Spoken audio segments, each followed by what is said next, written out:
a jungle patrol by British troops. Since the Second World War, the British have been on operations like this in Africa, in the Far East and the Middle East, defending the British Empire against the threats of nationalism and communism.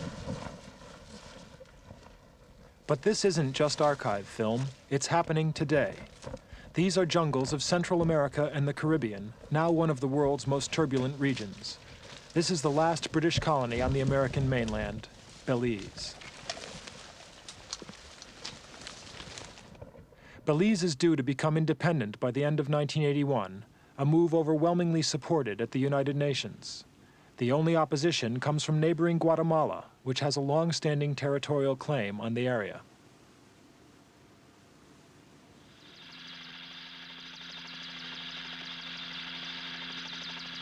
Belize has only 145,000 people.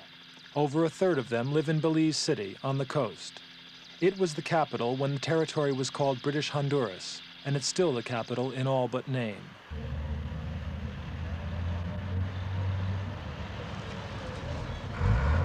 The population is a mixture of Africans, Europeans, and American Indians. This means a variety of language, too. English, Spanish, Carib, or Mayan, the Indian dialect. With such a small population, though, Belize will be faced with big problems at independence. Problems compounded by the steady drain of skilled and educated people away to the United States or other Latin American countries.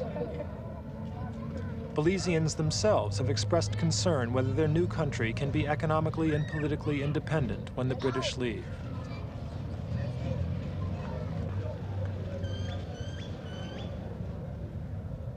Facing an uncertain future, the Belizeans have been placing their trust in Britain.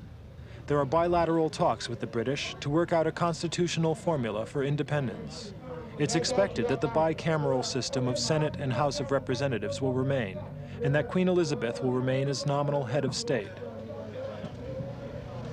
There have also been talks with Guatemala to reach a political settlement guaranteeing Belize's future independence.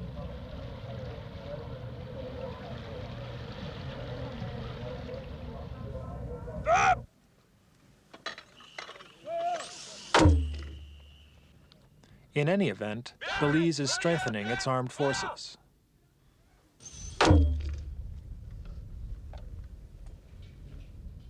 The Belize Defense Force was formed in 1977 and is based on the former police force and volunteer guard, including women.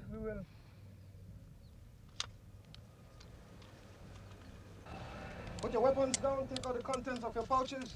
It's very doubtful whether the Belize forces could withstand a determined attack from the most obvious quarter, Guatemala. The Guatemalans last launched an incursion into Belize in 1977, and only British intervention stopped them. As an introduction to range work, and this will take the form of a demonstration by the two instructors. Even with instruction from British Army regulars, the Belizeans will need outside help for their defense after independence. The safety catches it safe. United States interest in Central America could be crucial here. Last November, the United Nations General Assembly voted 139-0 in favor of independence for Belize, and the United States was among the yes votes. It was the first time that Washington had failed to abstain and so give indirect support to Guatemala's land claims. Now gets down into the prone position. Center and rear, standard, please! One theory is that the new conservative Reagan administration could lead to a more sympathetic appraisal of the right-wing Guatemalan position, and so put pressure on the Belizeans. But there has been a general shift to the right in recent elections in the Caribbean, and it's more likely that Washington will help the British effort to set up a stable, independent government in Belize. It is likely, though, that once the British have left, the Belizean Defense Forces will be expected to prove their independence by denying sanctuary to the Cuban-backed leftist guerrillas who oppose Guatemala's military regime.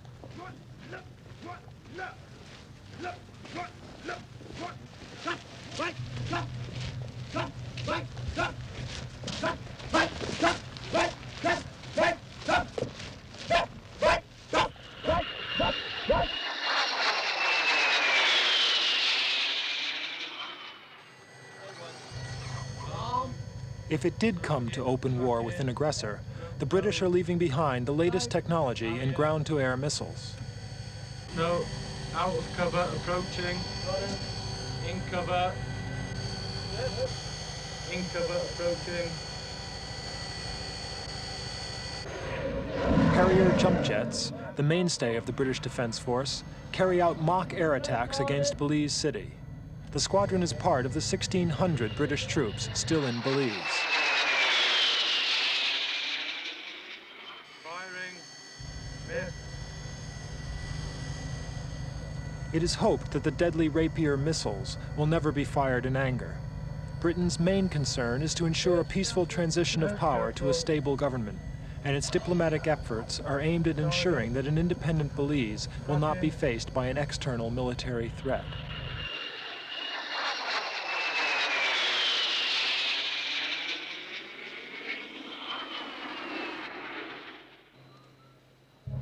So Britain is still flying the flag here in one of its last outposts of empire. Whenever visitors fly into the main airport at Belize City, some of the first things they notice are the British fighter planes side by side with civilian aircraft. The airport is also an airbase, home of the Harrier Squadron and also Puma helicopters. With a regiment of ground troops, they make up a small but efficient defense force. The total cost to Britain of maintaining the force is about $60 million, a moderate sum, but one which the conservative government of Margaret Thatcher would still like to cut from Britain's defense budget.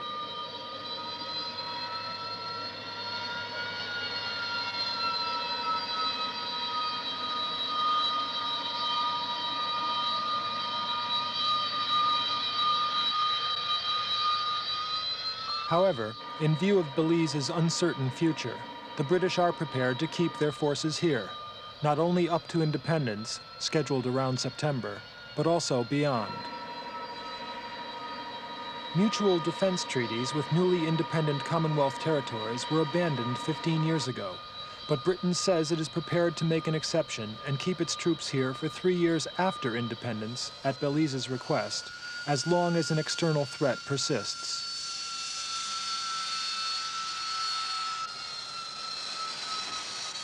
The Harrier jets are fully armed with guns, rockets, and anti-personnel cluster bombs. But the last thing Britain wants is another overseas war. While diplomatic initiatives continue, the aim of the Royal Air Force is to provide a convincing deterrent.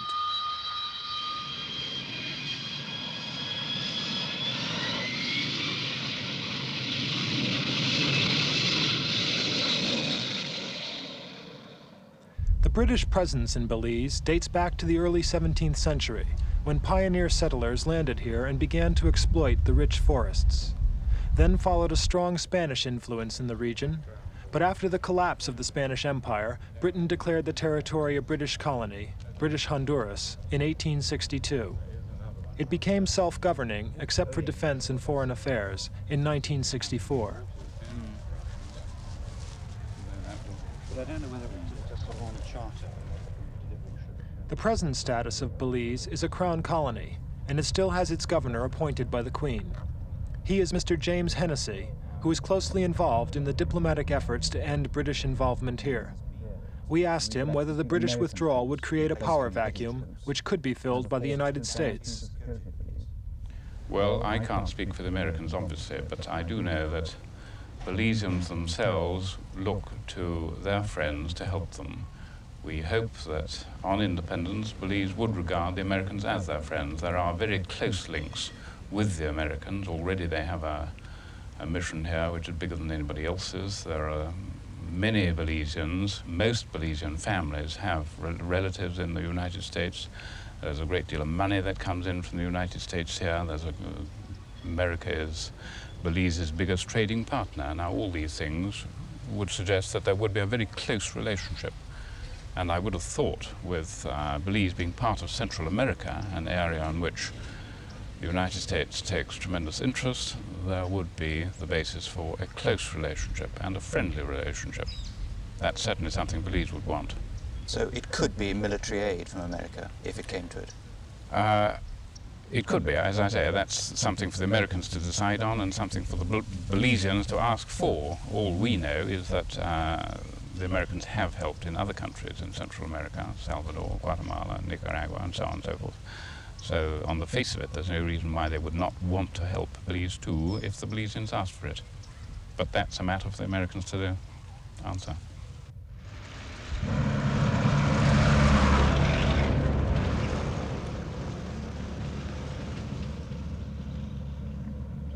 Whatever the future holds, Belize is pushing ahead with developing its new capital, Belmopan. It's a new town built 50 miles inland in order to avoid the hurricanes which can sweep in from the Caribbean. Construction began in 1967, and it has been the seat of government since 1970.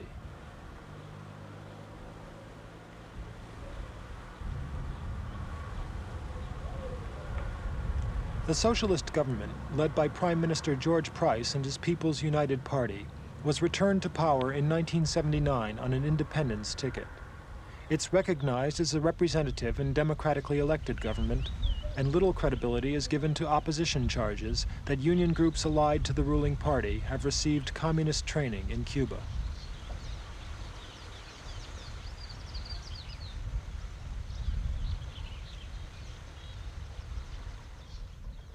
On the economic front, Belize is in a better position than many small Caribbean nations and is already self-sufficient in food supplies. Large areas of jungle are being cleared and put under cultivation, though only 15% of the 2.2 million acres suitable for agriculture, less than 1 million hectares, are actually in use.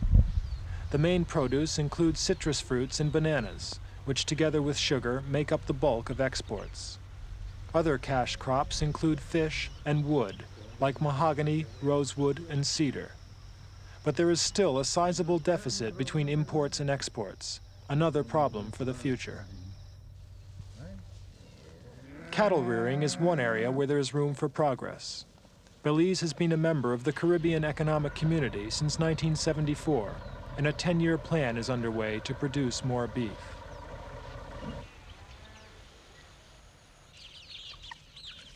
It's hoped that an independent Belize will be able to survive economically with the minimum of aid from international agencies or foreign countries like the United States.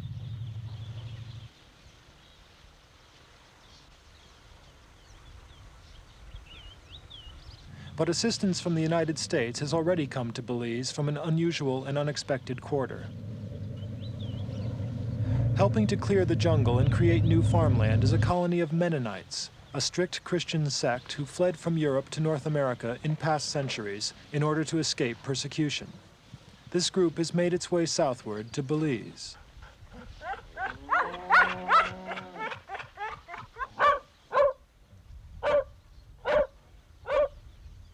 Generally, the Mennonites reject modern developments like electricity and the motor car. But in recent years, they have emerged sufficiently from their cultural isolation to become actively involved in social progress, like here in Belize. Nevertheless, they still retain their traditional dress, which even avoids the use of buttons, and many of them still go barefooted in all weather.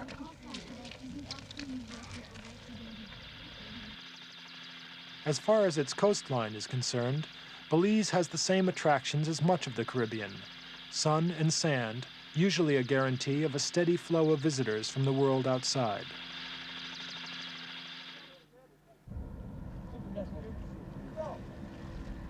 Tourists, though, are few and far between in Belize, principally because of its unsettled future, the dispute with Guatemala, and the presence of British troops. Those who seem to benefit from the situation are the British troops themselves.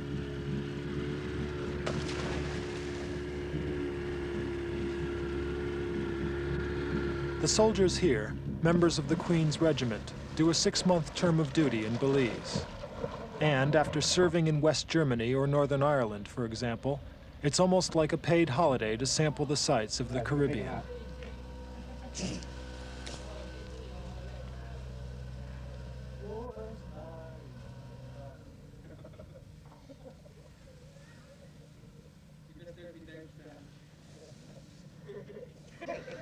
When Belize becomes independent, it hopes that its beaches will be filled with tourists.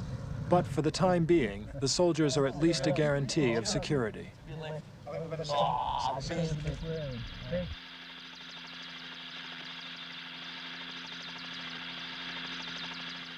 Deep in the jungle, in the southwest, a stunning sight, the remains of an ancient Maya temple. The Maya Indians had a flourishing civilization before the start of Christianity, and some 2 million of them still live today on the Yucatan Peninsula, including Belize, Guatemala, and Mexico. The only easy way in is by helicopter, and British and Belizean troops make regular visits to the remote Indian villages.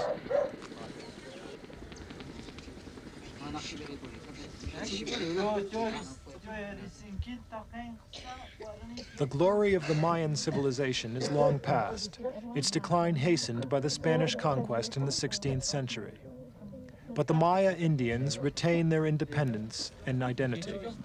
They still resist efforts to bring them into the mainstream of modern life, and their contacts with patrolling troops are laconic and uneasy. Fields, are they near here, where your husband works? Along the Moho River? By truck? From here? Ah. Where is it? Does it run along here? The patrols want to hear if there has been any sighting of Guatemalan troops in the border area, but as usual, the villagers have little to say. It's doubtful whether their traditional way of life will be affected at all by future political changes. Sick. Very sick.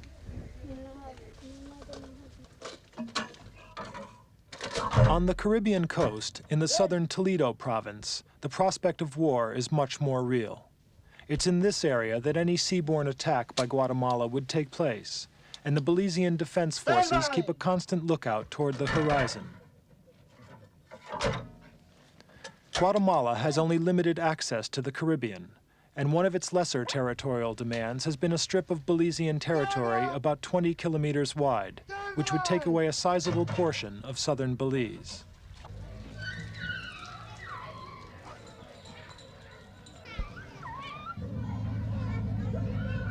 If that strip of land were conceded, the small port of Punta Gorda would become much nearer the border.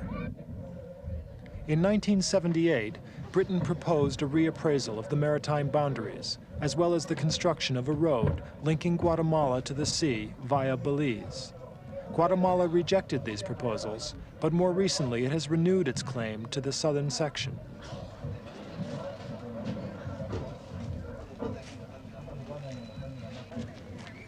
The future of the Belizeans has been left in the hands of the politicians. Britain is only too eager to give the colony full independence, especially after receiving overwhelming backing at the United Nations to do so. Several former British territories in the Caribbean were involved in drawing up the United Nations resolution on Belize, and it has helped to make Guatemala more isolated. This could mean a modification of Guatemala's territorial claims and a compromise settlement, which Britain and Belize insist must include recognition of Belize's territorial integrity.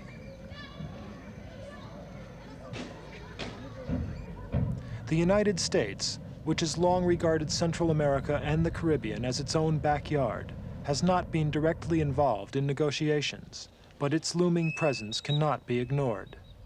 Now no longer involved in Southeast Asia, Washington is paying more attention to events nearer home. It could offer future aid as an inducement for Belize to resist any advances from Cuba. And it could also put pressure on Guatemala to recognize Belize as a friendly neighbor. These are some of the regional realities facing Belize as it approaches the goal of full independence.